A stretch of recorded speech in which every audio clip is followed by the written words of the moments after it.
So how to insert the batteries in this GardePro A3S. We're going to look at that now. Before I actually put the batteries in, I just want to let you know, once you've got batteries in and when it's time to change them. Actually, when this is in set mode and the batteries are low, the screen will actually indicate low battery.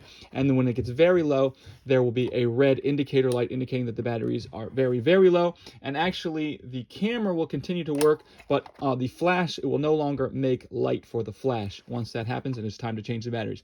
But anyways, you need 8 AA lithium batteries for this, and all we need to do, and as always, if you don't have them, I'll put a link to where you can get them below. So anyways, we're just going to open this. We're going to open our case, and the battery compartment is right here. We're going to take this door off, and we see our springs. We're just going to put our 8 batteries in like so.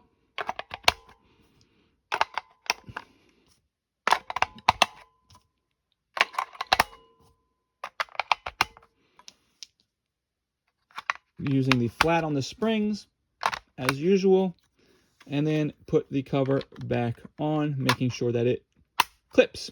And from there, you'll see I can now turn it on.